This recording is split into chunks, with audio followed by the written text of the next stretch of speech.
Allahumma salli wa sallim wa barik alaihi. Orang berpikir heran, apa yang mereka kejar ke Palestina? Andai ada orang ingin merebut Irak, masuk akal. Merebut Irak karena banyak sumur-sumur minyak. Andai ada mau ekspansi ke Kuwait, masuk akal. Karena sumur minyak di Kuwait banyak. Kenapa kembali ke Palestina? Ada apa? Tanah yang tandus, tanah yang kering kerontang. Mereka ingin membuat sebuah negara dengan keyakinan akan turun Mesias, sang juru selamat yang dijanjikan oleh Tuhan, dengan syarat orang-orang Yahudi mesti kembali ke negeri yang dijanjikan Tuhan. Yang kedua, Mesias sedang menunggu. Mesias melihat ke bawah. Kalau dia tengok di bawah masih banyak gurun pasir, dia tidak mau turun. Dia ingin melihat hijau. Kalau sudah dibentang karpet hijau, baru dia turun ke bawah. Maka yang dimaksud dengan hijau itu adalah ditanami tanaman-tanaman hijau, penghijauan yang luar biasa. Dan ketika Israel masuk ke Palestina, mereka ambil tanah itu, mereka hancurkan rumah orang Islam, mereka buat tembok panjang. Penjara terbesar dan terpanjang di dunia adalah Palestina. Mereka kurung orang Palestina. Mereka buat tembok beton yang tinggi, panjangnya 700 km lebih. Dari Pekanbaru kita lihat, Anda menuju Medan Sumatera Utara 600 km. Mereka membuat tembok tinggi 700 km.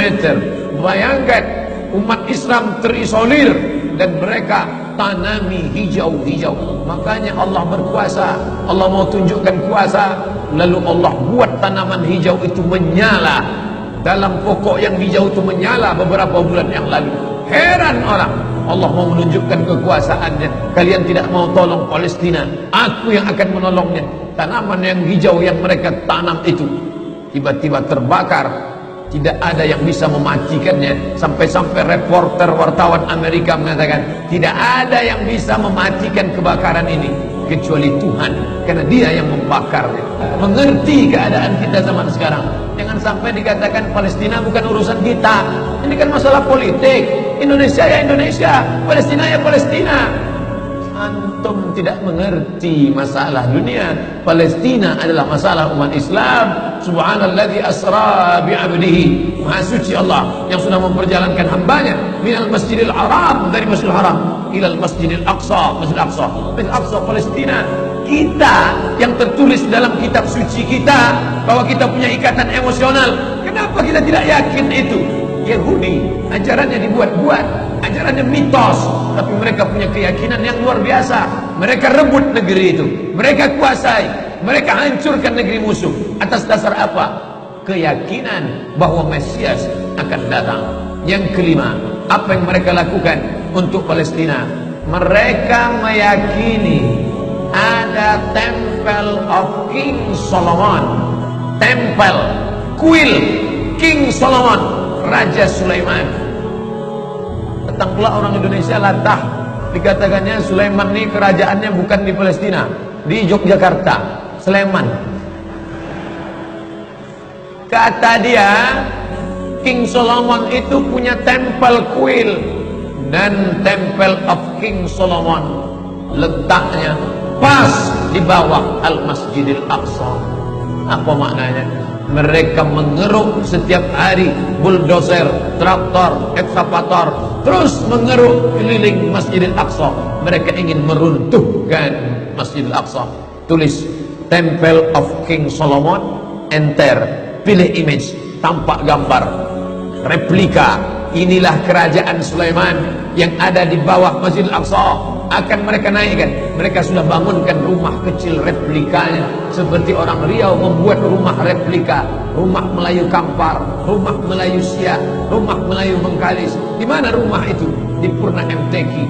Anak-anak kita kalau mau tahu bagaimana rumah Melayu Kampar, bagaimana rumah Melayu Siak, bagaimana rumah Melayu Pelalawan, pergi ke sana. Sebagiannya ada, sebagian tak ada, entah kemana perginya. Tapi mereka membuatkan itu.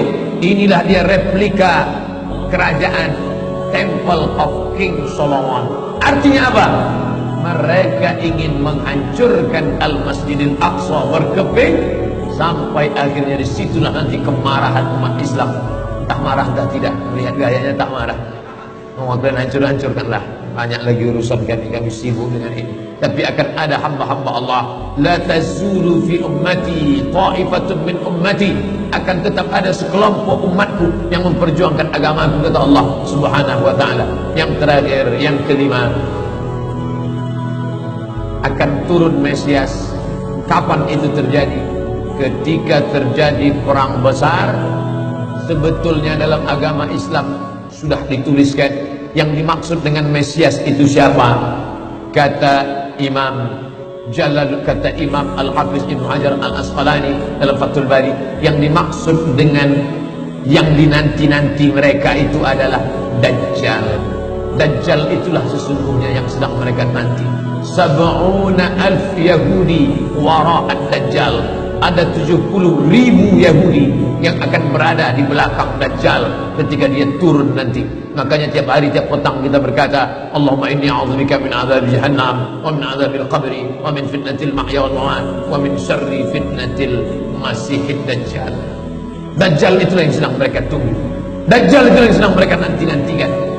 Kita menantikan kedatangan, dia pun juga menantikan akan kedatangannya. Bedanya apa? Mereka meyakininya dengan semangat. Semangat mereka luar biasa. Mereka bangkit. Umat Islam percaya. Padahal tiap hari dia katakan sebelum salam, Allahumma inni a'udzubika min azabi jahannam wa min azabil qabri wa min fitnatil mahya wal mamat wa min syarri fitnatil masihid Dajjal. Tiap hari dikatakan, tiap hari diucapkan.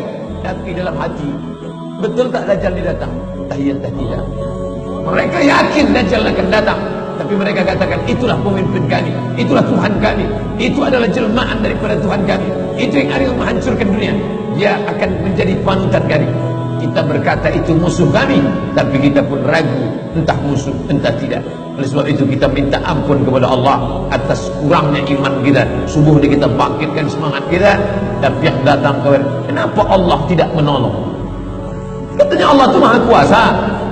Cukup dia teriakkan saja, malaikatnya satu berteriak, pecah gendang telinga orang Yahudi, mati. Cukup dia tiupkan angin sejuk, terhirup, mati.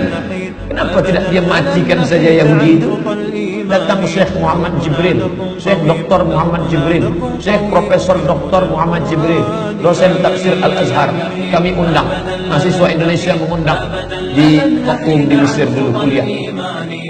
Lalu saya tanya, Assalamualaikum Syekh. Ya, kaum Ad binasa, kaum Samud binasa, kaum Midian binasa, kaum Irak binasa, kaum Fir'aun binasa.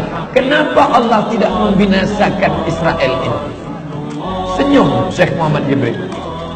Apa kata dia? Ya bani, anak, seandainya Allah membinasakan Israel ini, lalu apa yang tersisa untukmu? Ditunjuknya saya. Seandainya Allah membinasakan Israel ini, lalu apa yang tersisa untukmu? Terdiam saya. Allah sengaja sisakan ini sebagai medan jihad kita menolong agama Allah Subhanahu wa ta'ala.